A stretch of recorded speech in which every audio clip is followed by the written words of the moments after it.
Stop loss सिर्फ इतना था, सिर्फ 16 पॉइंट का स्टॉप लॉस था और टारगेट हमारे पास 90 टू 100 पॉइंट का टारगेट हुआ। Hello friends, welcome to my YouTube channel. मेरा नाम शिवांश है और आज हम कैंडल स्टिक्स के बारे में बात करेंगे। देखेंगे कैंडल स्टिक कहाँ पे फॉर्म होता है, हमें बाई करना चाहिए, क्योंकि कैंडल स्टिक सबसे इंपॉर्टेंट पार्ट है टेक्निकल एनालिसिस का। और कौन सी कैंडल पे हमें बाई करना चाहिए आज हम वो भी देखेंगे। कैंडल स्टिक मोस्टली जो ट्रेडिंग है उसमें दो ही सेंटीमेंट रहते हैं, एक बुलिश सेंटीमेंट रहता है, एक बेरिश सेंटीमेंट रहता है।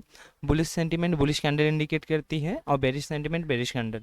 बुलिश कैंडल जो ओपन होती है वो नीचे ओपन होके ऊपर क्लोज करती है। यहाँ पे जैसे जैसे यहाँ पे ओपन हुआ ऊपर क्लोज किया, और पूरे दिन में, फॉर एग्जांपल इसको हम डेली का कैंडल समझते हैं, तो पूरे दिन में जहाँ तक भी ट्रैवल करेगा, अगर फॉर एग्जांपल ये ऊपर इतना ऊपर जाके आए और फिर वापस नीचे आके क्लोज कर देगी, तो इसको हम हाई, ये हाई विक से इंडिकेट करेंगे, इसे विक कहते हैं। और अगर नीचे जाके वापस ऊपर आई तो और क्लोज तो यहाँ पे हुई, फॉर एग्जांपल ये कैंडल ऐसी, फॉर एग्जांपल यहाँ पे ओपन हुई, यहाँ पे ओपन होके ये नीचे इतना लो लगाया, फिर ऊपर गई ऊपर गई ऊपर गई और हाई लगा के यहाँ पर क्लोज की, तो ये हो गया इसका क्लोज, ये हो गया ओपन, ये हो गया हाई, ये हो गया लो। तो ऐसे एक कैंडल बनेगी हमारी। इसे हम, ये डिपेंड करता है इसकी बॉडी कितनी बड़ी हो। इतनी बड़ी बॉडी है तो हम इसे बुलिश कैंडल बोलेंगे। ये जो पूरा बॉडी वाला पार्ट है इसे रियल बॉडी बोलते हैं, और जो ये इसे विक बोलते हैं, विक भी बोलते हैं और शैडो भी बोलते हैं।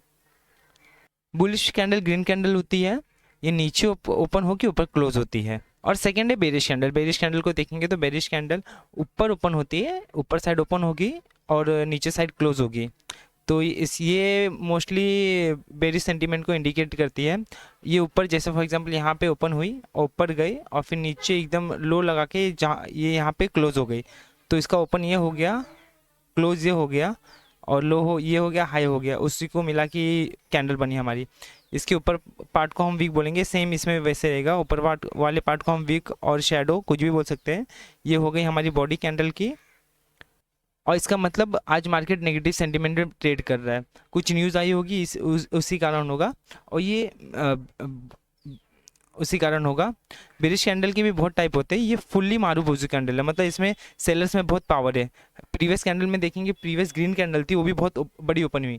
हर ग्रीन कैंडल एकदम बुलिश नहीं होगी, डिपेंड करता है कि उसकी साइज़ क्या है, बॉडी की साइज़ क्या है।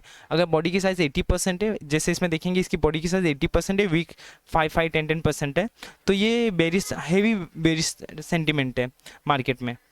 इसके भी यहाँ पे भी हम आगे वाली चार्ट में देखेंगे कैसे कैंडल स्टिक से हमें एंट्री, स्टॉप लॉस और टारगेट मिलता है। हमारा जो पहला बुलिश कैंडल और पैटर्न है, ये बुलिश एनगल्फिंग है। इसमें देखेंगे तो ग्रीन कैंडल ने पूरे रेड कैंडल को एनगल्फ कर लिया है। ये देखिए कितनी स्ट्रॉन्ग कैंडल ये बेरिश सेंटीमेंट में इसने बेरिश कैंडल बनाई थी। ये देखिए इसका ओपन ऊपर है, क्लोज नीचे है, ये हाई और ये लो है। उसके बाद उसके सेकेंड कैंडल ने यहाँ पे ओपन हुआ, इसका ये ओपन हो गया और एकदम बुलिश मारूबुजू, इसे मारूबुजू बोलते हैं, जो एकदम बुलिश रहती है। इसमें देखिए बॉडी 80% है और इसने ये पूरे ये रेड कैंडल को एनगल्फ कर लिया है। तो इसका जो ये कैंडल स्टिक पैटर्न का नाम है, ये बुलिश एनगल्फिंग है। क्योंकि देखिए ये पूरा, पहले तो मार्केट बुलिश सेंटीमेंट में है और इसने पूरे कैंडल को एनगल्फ कर लिया है। इसका मतलब ये है कि बायर्स फुल कंट्रोल में है। इस सब सेंटीमेंट में हमें ट्रेड करना चाहिए, क्योंकि इसमें इजीली टारगेट और स्टॉप लॉस मिल जाते हैं।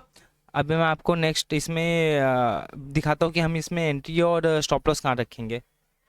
एंड मोस्टली जो बुलिश एनगल्फिंग बनती है वो सपोर्ट पे बनती है। जैसे सपोर्ट पे है और यहाँ पे एक रेड कलर की कैंडल बनी और यहाँ पे अगर इसने ग्रीन कैंडल ने इसको पूरा एनगल्फ कर लिया, देखिए रेड कैंडल को पूरा एनगल्फ कर लिया, तो हमें स्टॉप लॉस छोटा मिल जाता है। और ये सपोर्ट जोन है ना, सपोर्ट जोन पे ये मोस्टली बायर होते हैं।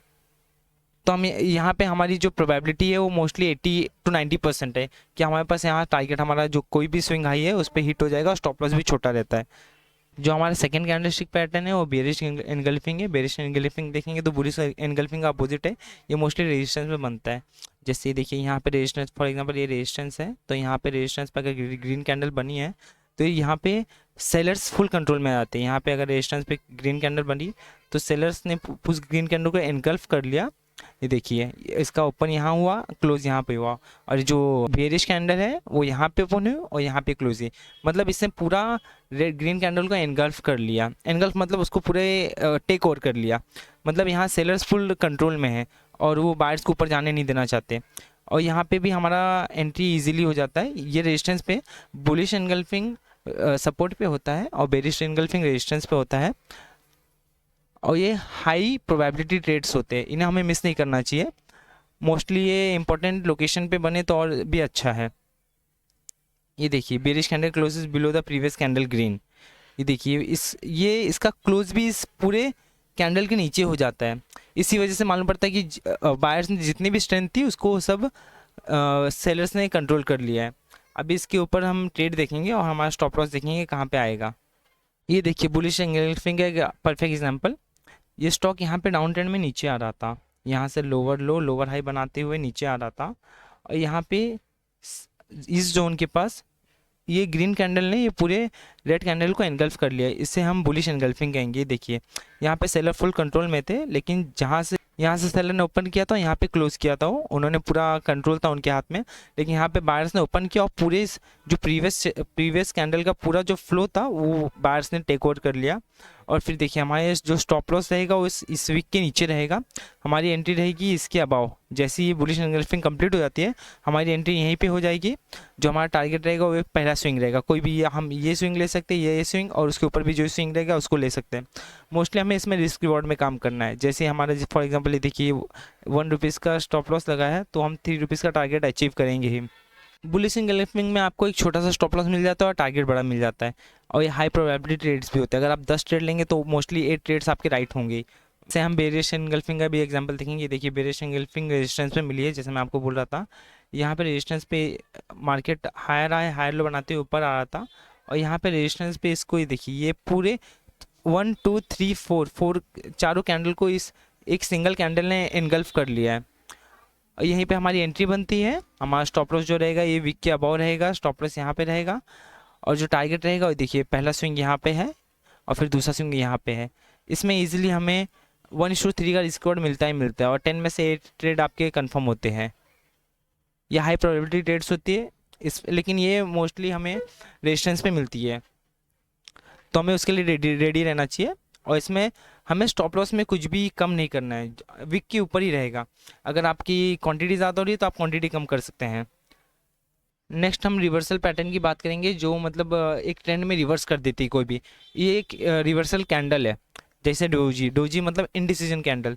जैसे देखिए ये ट्रेंड नीचे आ रहा था, फिर यहाँ पे मार्केट पॉज हुआ और फिर मार्केट रिवर्स हो गया। जैसे मैं आपको इसमें एक्सप्लेन करूँगा। ये इस कैंडल को मैं आपको बाइफरकेट करके यहाँ पे बता रहा हूँ।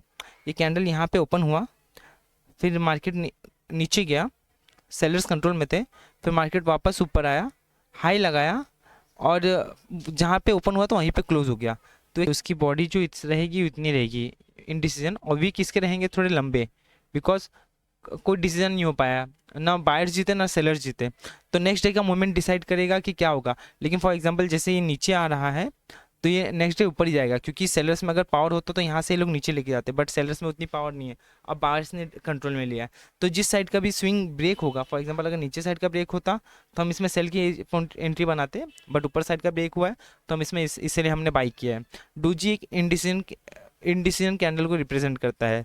शूटिंग स्टार एक डाउन ट्रेंड मार्केट को रिप्रेजेंट करता है। जैसे फॉर एग्जांपल ये देखिए कैसे मार्केट अप ट्रेंड में ऊपर जा रहा था, बट एक शूटिंग स्टार बना। शूटिंग स्टार मतलब ये देखिए जो कैंडल यहाँ पे ओपन हुई है, फॉर एग्जांपल जैसे ही कैंडल यहाँ पे ओपन हुई वो एकदम ऊपर गए, बायर्स कंट्रोल में थे, ऊपर गए, बट सेलर्स का अचानक से प्रेशर आया और मार्केट नीचे आके एकदम डे लो पे क्लोज हो गई। तो देखिए इसका ओपन ये रहा, हाई ये रहा, और क्लोज भी ये रहा और लो भी ये रहा, इसलिए इसका कोई वीक नहीं है। तो कैंडल ऐसे बनेगी और इसका वीक थोड़ा लंबा रहेगा, इसे हम शूटिंग स्टार बोलते हैं। यह रेजिस्टेंस साइट में हमें मिलती है या कोई भी अप ट्रेंड में मिलती है। जैसे हमें अप ट्रेंड में मिले तो इसमें हमें जैसे ही क्लोज करती है तो हम यहाँ पे एंट्री ले सकते हो। हमारा जो स्टॉप लॉस रहेगा ये रहेगा और टारगेट रहेगा 1:3 का रहेगा। जो हमारा एक और रिवर्सल पैटर्न है वो हैमर को देखेंगे तो हैमर एक बुलिश सेंटिमेंट को रिप्रेजेंट करता है। हैमर अगर सपोर्ट पे बने तो हमें बिना झिझक इसे बाई कर लेना चाहिए, क्योंकि इसमें फुल बायर इंटरेस्टेड होते हैं। जैसे कोई भी डाउन ट्रेंड में आता है, जब कोई भी स्टॉक या शॉर्ट टर्म डाउन ट्रेंड में आता है, जैसे यहाँ पे शॉर्ट टर्म डाउन ट्रेंड में आया, यहाँ पे हैमर बना, मतलब बायर्स ने यहाँ पे ओपन किया, सेलर्स नीचे लाने की कोशिश की है, बट बायर्स वापस ऊपर आए और हाई पे ही क्लोज कर दिया। तो इसका जो क्लोज है वही हाई है। जैसे फॉर एग्जाम्पल ये यहाँ पे ओपन हुआ तो ये ओपन हो गया, ये लो हो गया, और इसका एक क्लोज भी यही है, हाई भी यही है। तो इसलिए इसमें बहुत स्टैंड होती है, क्योंकि बायर्स लास्ट तक बाई करते हुए आए तो नेक्स्ट सेशन में भी बाई करेंगे। तो नेक्स्ट सेशन गैप अप भी होता है मोस्टली, हैमर के बाद mostly next session gap up होता है। हमें इसमें एंट्री कहाँ पे लेनी, जैसे हैमर बनाया उसने 325 पे या लास्ट मिनट पे हम इसमें एंट्री लेंगे, हमारा स्टॉप लॉस वीक के नीचे रहेगा और टारगेट रहेगा स्विंग हाई रहेगा, नहीं तो 1:3 का रहेगा। आपने जितने का रिस्क लिया है उससे 3 टाइम्स का टारगेट रहेगा। यदि इसका ये ओपन भी यहीं पे है, लो ये है, high is equal to close, क्योंकि इसकी वीक कोई बनी ही नहीं, बायर्स लास्ट तक बाई करते रहे। ये थे कुछ बेसिक कॉन्सेप्ट थे कैंडलस्टिक के बारे में और बेसिक डिटेल्स थी। बट कैंडलस्टिक अकेले आपको मार्केट में नहीं जिताएगा, इसमें आपको सपोर्ट रेजिस्टेंस का भी परफेक्ट नॉलेज होना चाहिए। ये कैंडलस्टिक एक वे है, एक टेक्निकल एनालिसिस का एक पार्ट है। अगर आपका कैंडलस्टिक स्ट्रांग है, मतलब आपको पूरा मार्केट सेंटीमेंट और मार्केट बिहेवियर समझ में आ रहा है, आपको कैंडलस्टिक अगर आप सीख जाते हो तो आपको कैसे target entry stop loss easily मिल जाता है। जैसे यहाँ पे अगर आप कोई भी कैंडलस्टिक से एंट्री लेते हो तो आपको पता है कि आपका स्टॉप लॉस कहाँ पे, जैसे फॉर एग्जांपल आपने यहाँ पे एंट्री लिया तो आपको पता है आपका स्टॉप लॉस वीक लो है। आपने बुलिश कैंडल पे एंट्री लिया तो आपको पता है कि आपका एंट्री पॉइंट ये है और स्टॉप लॉस ये है, तो इसमें आपको इजीली स्टॉप लॉस मिल जाते हैं। बट मैटर ये भी करता है कि आपका वो कैंडलस्टिक पैटर्न आप कहाँ पे ले रहे हो। हर कैंडलस्टिक पैटर्न राइट नहीं होता। सपोर्ट रेजिस्टेंस पे अगर आप ले रहे हो, फॉर एग्जांपल कोई कैंडलस्टिक आप ये बुलिश एनगल्फिंग ले रहे हो सपोर्ट पे, तभी उसकी प्रोबेबिलिटी ज़्यादा है। अगर आप बीच में इन बिटवीन कहीं ले रहे हो, क्योंकि इन बिटवीन कैंडल बनते रहते हैं, इन बिटवीन ले रहे हो तो उसकी प्रोबेबिलिटी बहुत लो है। और वैसे ही बेरिश एनगल्फिंग की भी प्रोबेबिलिटी कैसे है कि अगर आप उसको रेजिस्टेंस पे ले रहे हो, प्रीवियस टाइम कोई रेजिस्टेंस था, इस टाइम भी कोई उसी रेजिस्टेंस पे अगर बेरिश एनगल्फिंग बन रहा है, अगर आप तब लोगे तब उसकी प्रोबेबिलिटी ज़्यादा है, वरना आप इन बिटवीन कोई भी कैंडल पे लोगे तो उसकी प्रोबेबिलिटी बहुत लो है। आइए हम इसे चार्ट पे भी देख सकते हैं। चार्ट पे देखेंगे तो मैं आपको चार्ट पे दिखाता हूँ। निफ्टी 50 का चार्ट है। जैसे कि हम निफ्टी 50 में देखेंगे, देखिए अभी मैं आपको जो 5 पैटर्न वहाँ पे बताया था उसे मैं यहाँ पे आपको दिखाता हूँ कि कहाँ कहाँ वो फॉर्म हुए हैं। जैसे कि हम इसको देखेंगे, शूटिंग स्टार को देखेंगे, तो शूटिंग स्टार हमें फाउंड हो गया। ये देखिए एक शूटिंग स्टार है, ये रेजिस्टेंस जोन है राइट। यहाँ पे देखिए रेजिस्टेंस जोन था यहाँ पे। नेक्स्ट टाइम पे इसने रेजिस्टेंस जैसे काम किया, देखिए यहाँ पे शूटिंग स्टार फॉर्म हुआ। इसमें हमारा स्टॉप लॉस कितना पॉइंट का था, स्टॉप लॉस सिर्फ इतना था, सिर्फ 16 पॉइंट का स्टॉप लॉस था और टारगेट हमारे पास 90 to 100 पॉइंट का टारगेट हुआ, मतलब 1:5, ऑलमोस्ट 1:5 हमने अचीव किया इसमें। देखिए हमें एक बेरिश एनगल्फिंग का भी एग्जांपल, परफेक्ट इसमें कुछ नहीं मिलेगा आपको। देखिए एक बेरिश एनगल्फिंग एग्जांपल मिलेगा। रेजिस्टेंस था यहाँ पे, देखिए एक बार रजिस्टर किया, दूसरी बार रजिस्टर किया, तीसरी बार यहाँ पे रजिस्टर किया, यहाँ पे हमारी एंट्री थी, यहाँ पे हमारा स्टॉप लॉस था। स्टॉप लॉस देखिए कितना छोटा था, उसके आगे टारगेट कितना बड़ा था। स्टॉप लॉस हमारा सिर्फ 27 पॉइंट का था और टारगेट हमारा 80 पॉइंट का हुआ है। ये देखिए कि बेरिश एनगल्फिंग कैंडल हमें यहाँ पे भी देखने मिल रही है। ये देखिए यहाँ पे आया, बुल्स ऊपर आया, एक इंडिसीजन बना, यहाँ पे डोजी भी है और बेरिश भी है, ये डबल कंफर्मेशन है, इससे हाई प्रोबेबिलिटी ट्रेड कहते हैं। ये देखिए यहाँ पे इंडिसीजन बना, स्टॉप लॉस हमारा सिर्फ इतना था और एंट्री हमारी थी यहाँ पे। एंट्री हम यहाँ पे लेते, हम जो टारगेट बुक करेंगे वो सीधा पहला टारगेट यहाँ पे बुक करेंगे और सेकेंड टारगेट यहाँ पे करेंगे, क्योंकि ये गैप है। ये या तो यहाँ ये गैप पे भी कर सकते हैं, सेकंड टारगेट डिपेंड करता है, बट हमारा 1:2 तो इजीली अचीव होता है। ये देखिए 27 पॉइंट का स्टॉप लॉस था और इजीली हमने 72 पॉइंट का टारगेट अचीव किया। अगर आपको वीडियो पसंद आएगी तो please like share and subscribe. Thank you.